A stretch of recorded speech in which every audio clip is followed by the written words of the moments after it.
Hora de falar sobre Lucas Moura, fora do clássico também contra o Corinthians.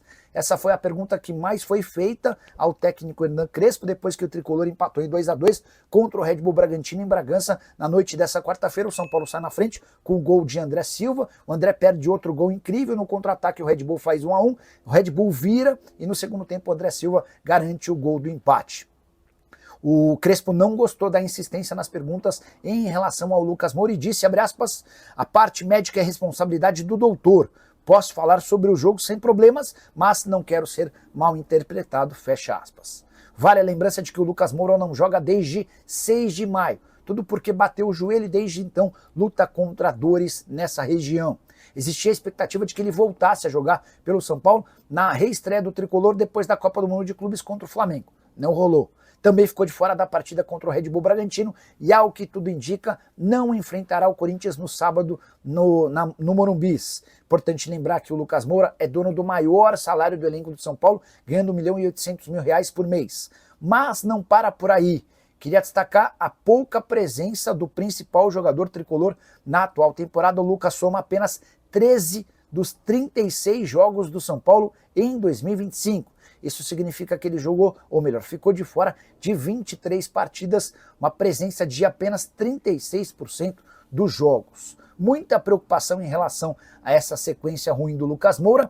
E aí só uma observação mais importante ainda. O Neymar, que foi contratado pelo Santos praticamente no mês de fevereiro e também teve uma série de problemas físicos, tem o mesmo número de jogos pelo Santos que o Lucas Moura no São Paulo. No Campeonato Brasileiro, o Lucas tem apenas uma aparição, já o Neymar participou muito mais vezes. Só para completar em relação ao Tricolor, depois do empate o São Paulo se manteve fora da zona do rebaixamento, mas é o primeiro time fora do Z4, 16ª colocação, 13 pontos conquistados. Se o Juventude vencesse seu jogo a menos, empurraria o São Paulo para o Z4.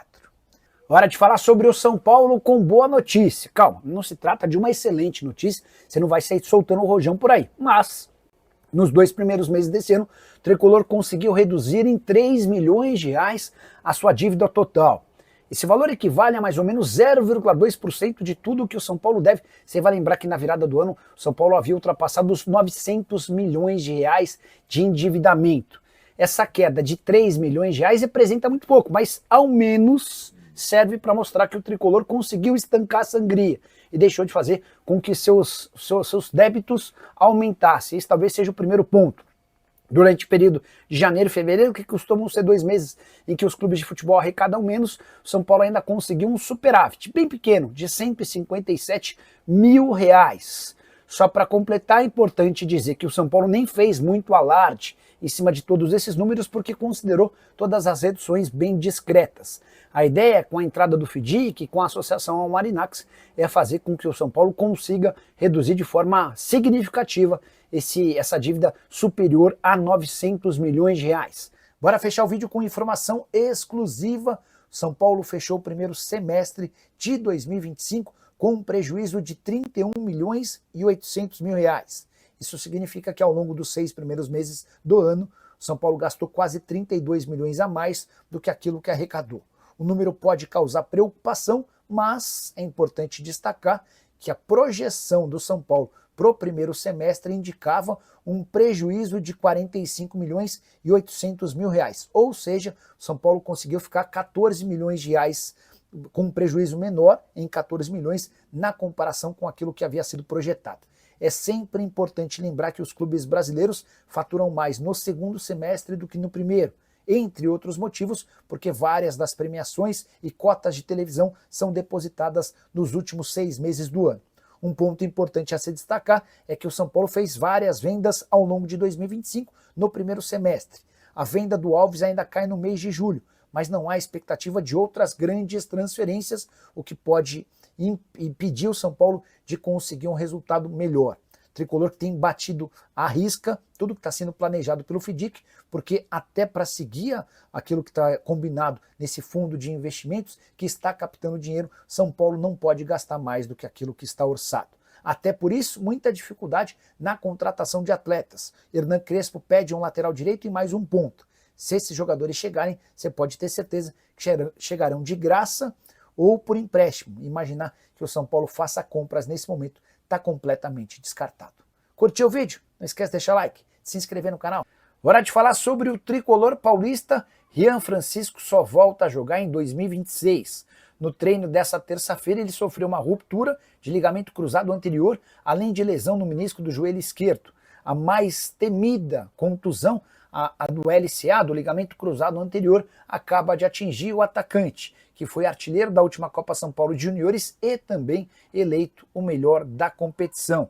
Ryan Francisco, que tinha a expectativa de que agora, sob um novo comando do São Paulo, ele pudesse jogar com mais frequência, até porque o Zubeldia não gostava muito do Ryan Francisco. A expectativa é de que com o Hernan Crespo a coisa melhorasse, mas não será em 2026. A tendência é que o Ryan Francisco volte a atuar apenas no Campeonato Paulista do ano que vem, isso se a cirurgia e toda a recuperação correrem dentro da normalidade. Atleta que fez 10 gols na Copa São Paulo de Juniores, desde que se tornou profissional, passou a disputar 16 partidas com 3 gols no time principal. A saideira sobre o São Paulo, o tricolor anunciou 27 mil ingressos vendidos de forma antecipada para o confronto contra o Corinthians. No meio da semana, contra o Red Bull Bragantino, Lucas Moura segue de fora do time. Ele está sendo preparado para retornar contra o Corinthians. A saideira do São Paulo, a tendência é que o tricolor busque no mercado mais um centroavante. Até porque nesse momento volta a ter apenas 2 opções de Neno e André Silva, e a ideia é contar com pelo menos 3 centroavantes no time principal. Preciso falar agora sobre o São Paulo e, por consequência, de Beraldo, zagueiro revelado na base do tricolor e que pertence ao PSG. Você vai lembrar que depois da derrota humilhante do PSG para o Chelsea, na final da Copa do Mundo de Clubes, o Beraldo anunciou sua intenção de deixar o clube francês. Tudo porque ele entende que precisa de mais minutos. E disputando a posição com Pátio e Marquinhos, vai sobrar menos tempo para ele jogar. O PSG disse que concorda com a saída dele desde que quem quiser contratá-lo pague pelo menos 30 milhões de euros. A gente está falando de algo na casa dos 195 milhões de reais. E aí o São Paulino se pergunta, o tricolor ficou com algum percentual de uma venda futura? E a resposta é não. São Paulo tem direito a 3% de qualquer negociação envolvendo o Beraldo até o fim da carreira dele pelo mecanismo de solidariedade, que é aquela cláusula criada pela FIFA para beneficiar clubes formadores. 3% de 30 milhões de euros e a gente está falando de 900 mil euros ou 6 milhões de reais, que não mudam a condição financeira do São Paulo, mas qualquer dinheiro é super bem-vindo, especialmente no momento de crise financeira do tricolor. Contei para vocês na manhã dessa quarta-feira que o São Paulo fechou o primeiro semestre com déficit, prejuízo de algo na casa dos 32 milhões de reais. É bem verdade que a projeção no início da temporada era de que nos 6 primeiros meses do ano o São Paulo fechasse com 46 milhões de reais de prejuízo, ou seja, São Paulo conseguiu ficar 14 milhões de reais melhor do que aquilo que havia sido estimado. Falar sobre o São Paulo para responder a uma boataria que começou nos últimos dias e dá conta de que o tricolor está disposto a contratar os meias Renier ou Lincoln. Você vai lembrar do Renier, jogador formado na base do Flamengo e vendido em 2020 para o Real Madrid por 30 milhões de euros. Já o Lincoln teve recentemente emprestado ao Red Bull Bragantino, pertence ao Fenerbahçe e disputou a última temporada no Hull City da segunda divisão inglesa. Passagem por lá discreta, só 11 jogos, nenhum gol e uma assistência. Não dá para dizer que nem o Renier nem o Lincoln fizeram boas temporadas.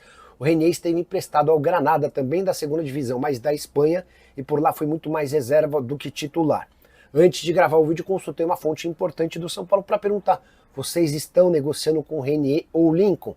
E a resposta foi: nenhum dos dois faz parte dos planos. Renier com 23 anos de idade, Lincoln com 26. Já havia contado para vocês que o tricolor busca mais 3 reforços. 2 pontas, atacantes de lado de campo.